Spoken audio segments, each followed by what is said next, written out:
better change this rumor because it's around. I can't sing to save my life. I can't play an instrument. And But golf. मैंने band बहुत बजाई है अपने school में लोगों की. Golf, tennis, sports.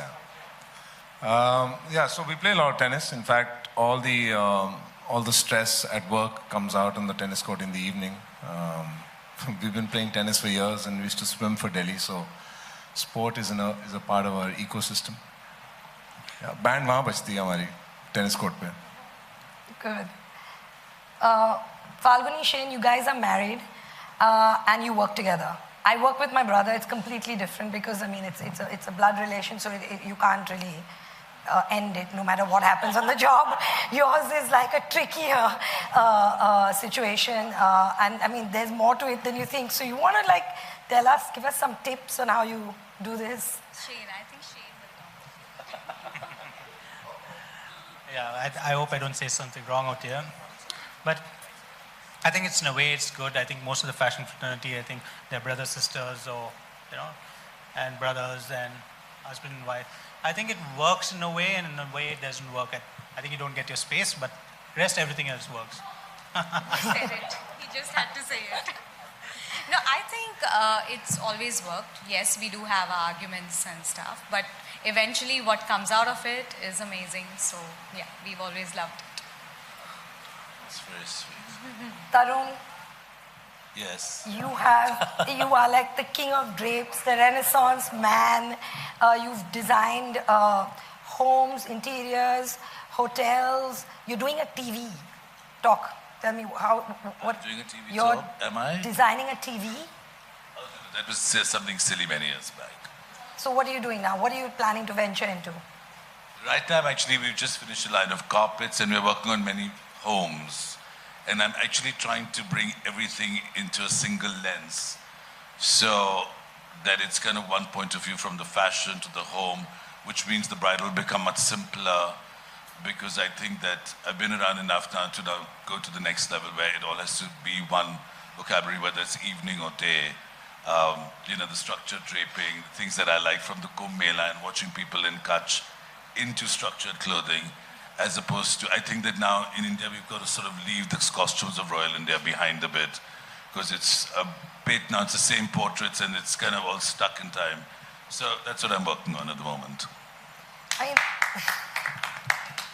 If you reference like Japan, their traditional wear is now more or less pushed to like customs and certain occasions and rituals, and whereas we still wear the sari, we still wear the dhoti, we still wear our bangalas. And do you think that like the globalization is going to change that? I think it's fantastic, but it has changed that. When I sit at an airport today, I think, my God, in some way we designers have failed, because the people who I think look the nicest are the oldest people, who are still wearing slightly traditional things, where everyone else is in jeggings and slits up to here and their suits and all. I mean, I'm not a big fan of it. But look, it's a process. I think that, unfortunately, all the dhotis and all these things we kind of glamorize are now worn mostly by more rural or poorer people. And the moment people get a chance, and as is promoted by magazines and Hollywood, they want to switch to Western fast fashion. I mean, that's what we all counter on a day-to-day basis. You might have a very original point of view like Manish, or you might just, and there's nothing wrong, but we have to find a via media and not exist being very Western one day and being highly Indian one day. I think what you've got in that shalwari, drapey thing with a jacket and a shirt is cool, and it incorporates both worlds. It embodies something. It's modern, and it takes from our past and is contemporary. I wish we'd see more of that in India.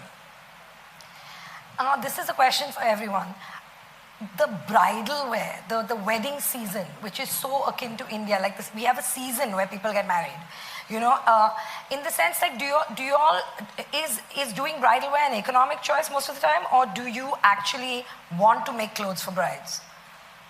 I mean, I think everyone has to speak for themselves. So I've always liked, we've done bridal wear from the beginning, but now it's become what we design for brides, the grandmothers are wearing, so we don't make sense of it anymore, because everything's become so over the top.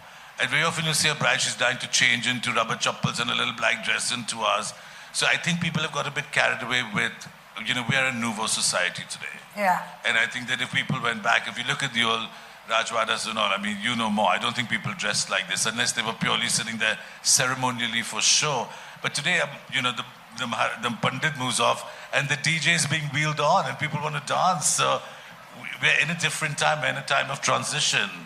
And so, design must follow needs of life. And weight is one of those needs, and what you want to do with it. So I think that you're not a movie actress, so one day you dress as, Jodha Akbar, and the next day you're some slinky thing in a bag, Gauri Nanika gown, and the third day or something else. And the fourth day they love Manisha Rara for Mehndis. It's all become like a costume act. I think you got to play yourself, not a costume. It's not a costume ball, right? A wedding. Every article I read about you, Gauri and Anika, the word feminine comes up. Every single article. I mean, is that how do you define your feminism in a particular way, or it's open and this is just your personal aesthetic? Look at them, look how feminine they are. Look at the two of them. Yeah, I think it's both our personal aesthetic and it's something that is a very, very strong part of our brand, always will be. I think every single thing we design is feminine. I mean, even if it's a simple top, I think it would be very feminine and just something Nanik and I love. And you will never do menswear? No. Definitely not. I think we just do what comes naturally to us, and it's kind of part of our upbringing. And I think that we grew up watching a lot of old Hollywood movies, so it just kind of got ingrained into us, and just that inspiration comes from there. That's why we're obsessed with old Hollywood glamour. And Gaurav, you could collaborate with any female artist, who would it be? If I could. With me, of course. I meant music artist. Apart from Nanika. I meant music. I don't know how have you gotten all these news. It's really personal, but yeah, I'm extremely fond of sunglasses for sure. But have you even worn them? Once maybe. Never repeated it, but yeah, once for sure. So where the 5 or 6 really important personal pairs, that's everyday thing. But then otherwise, all my savings go in sunglasses. That's it.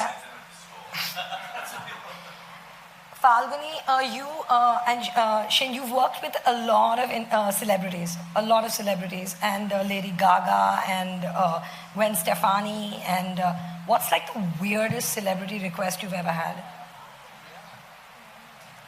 I think when we made one outfit for J-Lo and we made it in a white, she said, I want every color which is possible in this tassel bodysuit. And I'm like, can we try something different? No, I want every color in this. And she loved it. And so she's how many did you deliver? About 7, 8. Yeah. White, red, black, gold, pewter, silver, like couple of colors we've done. 150 colors, what's wrong? Yeah. No, we just got... I know, I should have asked you.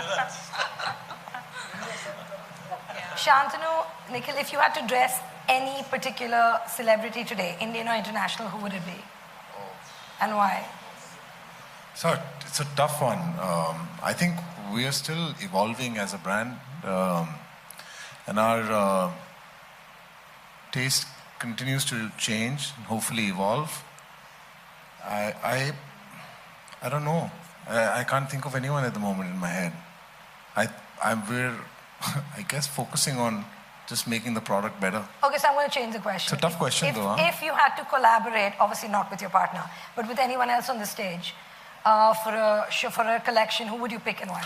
It'd be nice to do a small scene of a film with everyone's work together, and that could be the climax of the film, where it has a pretty dramatic ending to it, where everyone dies. We'll never get together to do this. Well, everyone dies. Yeah. Everyone dies. I never die. But everyone dies in it through the process of making the clothes. Finally, they all die. It'll be nice. Nice. Dark. Rakesh, the Victoria and Albert Museum put a sari in its permanent collection. It was yours. Can you tell me how did you choose that? What led to that? And how did you decide which one it should be? In fact, it was from our very first collection on the ramp. And we had done the collection based on the handloom tradition, and that was part of the ikat collection. So it's a double ikat, a houndstooth pattern, selected by the Victoria and Albert Museum for the archival collection. Excellent. Yes? That's it. Any questions? Anyone else?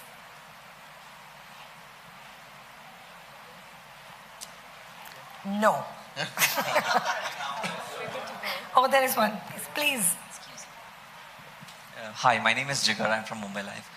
Like the questions to anyone, the first question, frankly, how would you probably want to take each other's inspiration, and how do you even inspire each other in your collections? And